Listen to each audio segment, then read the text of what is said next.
this now in experimentals especially, but in like a new Cessna or something is quite amazing. Oh, yeah, Mohegan Sun, I guess. Yeah, I forget which casino is what. That's the Mohegan right there. And that's Foxwoods is out there. Hey, something like, I'm from Mohegan. Let's take a picture of that. And get this thing out of the window. There you go. Yep. That's awesome. So this is a VFR flight, you said? Yeah, visual flight rules. I got you. Oh, okay, so if I was going to file a flight plan, I can file a VFR flight plan saying I want to go from point A to point B and the route of flight that I want to take. And I can tell that to the controller when we leave, and then they will provide services along the way, like calling out traffic and stuff like that. Oh, wow, nice. Can you pay out like for the fees you pay for the hangar, you also include the tower fees and everything else? Yeah, there's nothing for that. It's a state airport, so the state owns the tower and controls all that, so. I remember seeing something about they were going to shut down a lot of the small towers at one point. Well, that was during the sequestration thing. Yep. So, but that's not a problem anymore. That's good. That should keep your tower going. Yeah, you kind of need a tower. Now, you have to be someplace at 7? Not really. I had to be just, needs on like 7:30. I just trying to give myself a buffer. Okay. So we don't have to like go all over the place, so. I live in my complex, so it's not too, pressing. Did you often take this to like I said, some island, a Block Island somewhere at all? Block Island is right over there. Yep. Have you taken this thing there? Haven't taken it yet, but there's our chapter's having a fly out to Block Island, when is it? June 28th. So we're going to head out there, spend the day. Oh, wow. A lot of your chapter have this similar type of aircraft, or all different types? All different types. I'm the only one in Connecticut that I know of that has a Sportsman. Really? There's two in Massachusetts, one or two on Long Island, one in Poughkeepsie. Oh, wow. But there's about, I don't know, 500 or 600 Sportsmen flying right now. So what led you to choose this type of sport aircraft over other ones? Mainly because of the mission. What we wanted to be able to do is like take a whole bunch of stuff and go places. We don't need a speed demon or an aerobatic airplane or any of that kind of stuff. So it's similar to the mission you could do with a Cessna, which is what I have a lot of experience with. So that's why I chose it. Plus it's a high wing, easier to seat down in a high wing. Yep. And it's, when we get old, it'll be harder to climb up and into an airplane when you're like, 70. So this is a long-term purchase, so we're going to use this in our retirement. Is your wife a pilot as well, or? No, but she likes to come along, but I got some traffic right there down low. Oh, yeah. Huh. Probably headed over for Groton. Oh, wow. Spotting traffic is one of your key jobs when you're flying. Is like you don't spend a lot of time watching the TV here. No. You're mainly looking outside. Because without an air traffic controller to help me, I don't know that there's somebody out there. But soon, this will all do that for me. The avionics has traffic systems now. I gotcha. That all airplanes will be broadcasting similar to what this transponder does, but it'll be a different thing. It'll be a satellite-based. You can see a blip on this, almost like so it'll display on here where the traffic is and what direction it is and all that kind of stuff. Oh, wow. So it'll be very, very handy.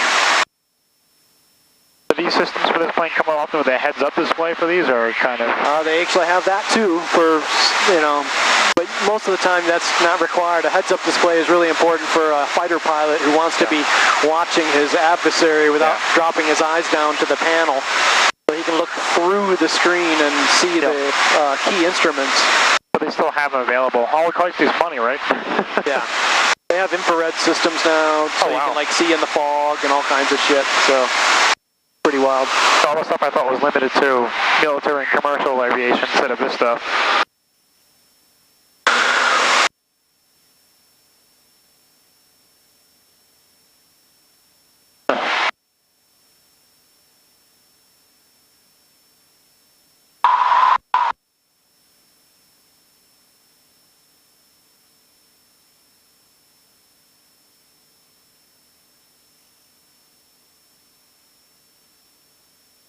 Does the club give a lot of Eagle flights? Or there's We try, but we seem to do more of the young Eagle stuff. We love flying the kids.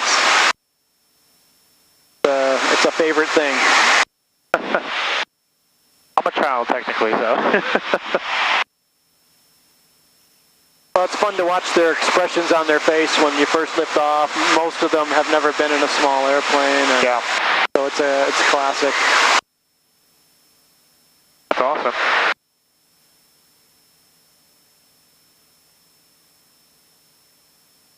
One of my buddies works in Middletown as a private pilot as well. Rents the Cessna 172s all the time, but never got a chance to take us up yet. Where did he fly out of? Good question. I don't believe it's Brainerd. It's close to Weathersfield, Middletown area. Okay, probably like from Meriden. I believe that's it, because I remember he flew over ACT. It's probably out west somewhere.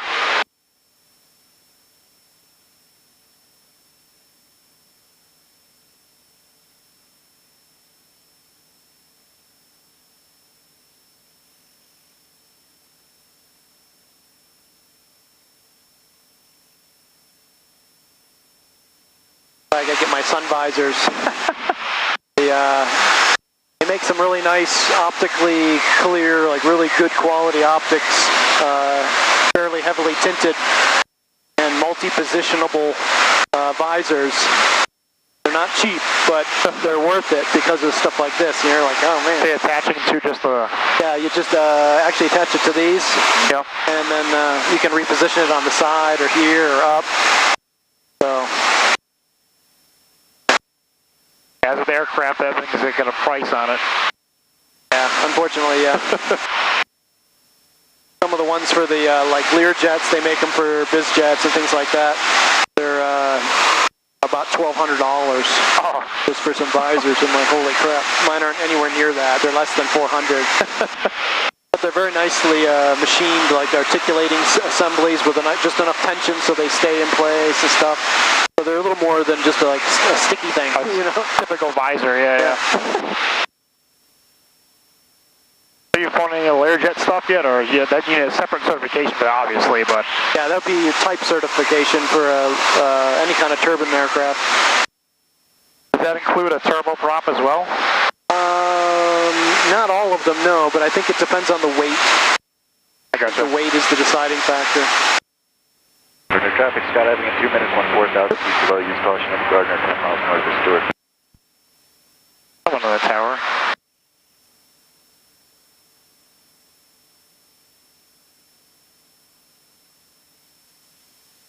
I can play music as well, that's pretty awesome.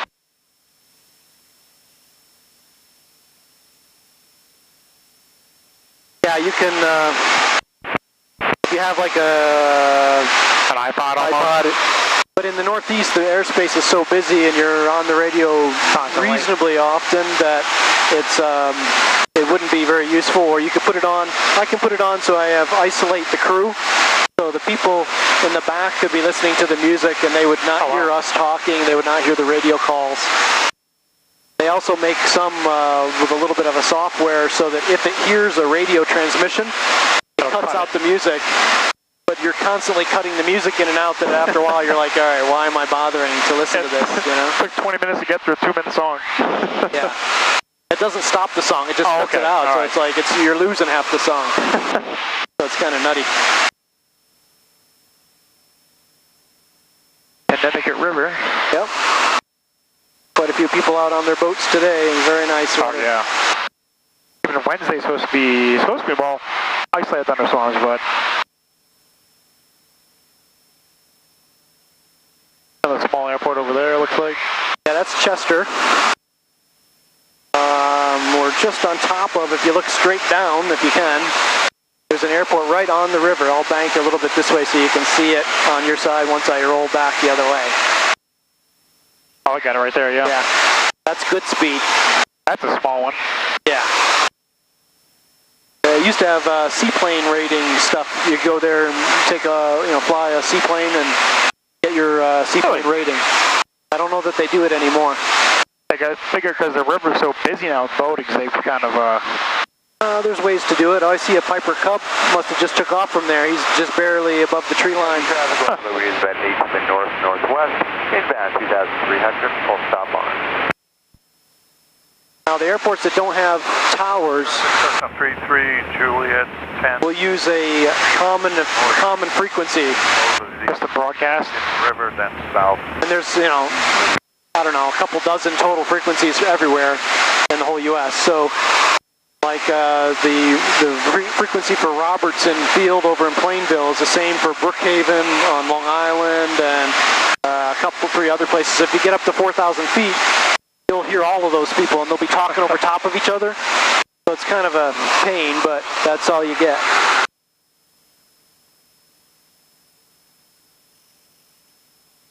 You don't see the Cub anymore, but he's way down low and way slow. On the coast, something. Yeah, he was headed down the river, sort of. But Chester's where Whelan, W-H-E-L-E-N, they make lots of oh yeah, Whalen hazard and lights. hazard lights and stuff for Sirens. yeah, and they make the strobe lights and position lights that I have on the airplane here. Oh, nice. Huh. So how long did it take you to build this? The whole airplane? I remember the stories, but I didn't know the total time. 9 years. Oh, wow. Only because I was going very slow. I didn't. If you keep going, you can do it in, let's say, I think it probably took me about 2,000 hours.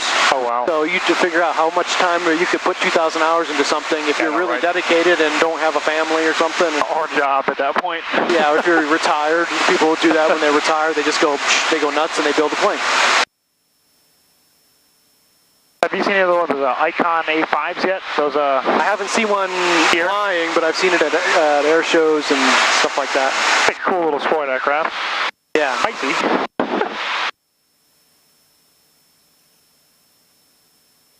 You can pretty much customize this thing all as much as you want, or? Correct.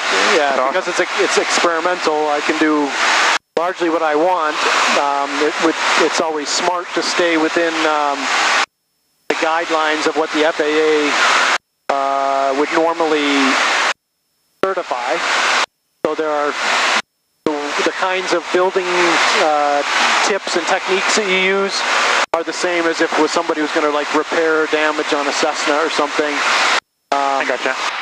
These are just general practices that are good, well proven.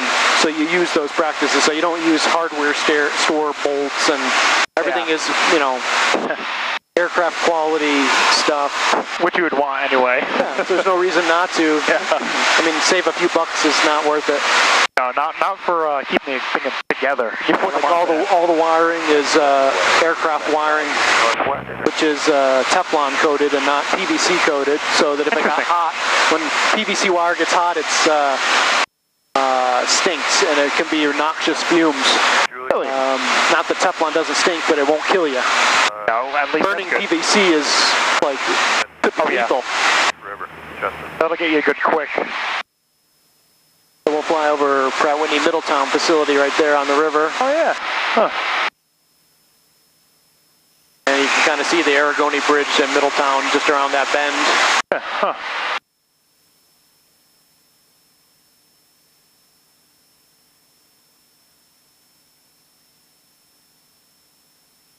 The views you don't get to see normally. Yep. Exactly. Ooh, we just killed a big bug. A bug up this high? Holy crap. Yeah, 4,000 feet isn't totally out of the question, but not normally. Most bugs live in the bottom 50 feet pretty much, Yeah, especially like mosquitoes and stuff, they're all down really low. That's a pretty big one. Yeah, I don't know what that was. It was a big juicy bug though. love when I hit those in the motorcycle. It always hurts so good.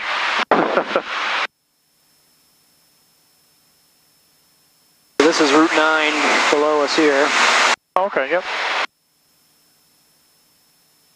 That's what that was. I was figuring out what highway that was when we're down there towards the coast. Well, it might have been, if it was way down at the coast, it was probably 95, I guess.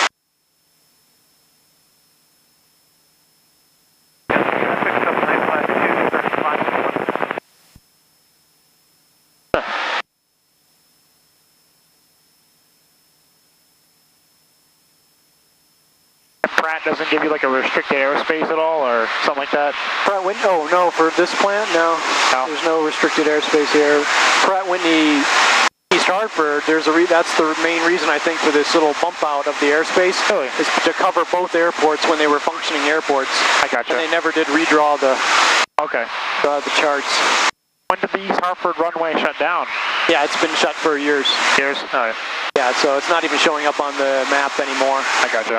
But probably about once a year, some general aviation pilot will land there.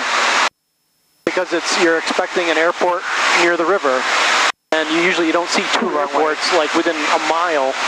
That's really pretty unusual. So they see the first airport they see, they go, oh, that must be it. That's it. And they stop thinking. Is the runway at East Hartford longer than Brainerd's? It looks like a pretty it was. runway. Yeah, back in the day it was, before they put Cabela's in the stadium on it. Yeah, because it could land full-size 727 and stuff like that. The engine service on the plant. That would have been cool. You can fly into work almost. Almost. In Florida I could have, yeah. Oh, you can get clearance and land at the airport? Yeah. I never have. I've always just flown through their airspace. I used to do all my training at a little airport called North County, which is just down the beeline. And you pretty much, if you're headed west or northwest from that airport on the one runway, you're very quickly into their airspace. Oh, wow. And on a hot day, a Cessna doesn't climb very fast. Not nearly as nice as this airplane. It gets them this light and climb real pretty fast. So usually just call ahead, Gwin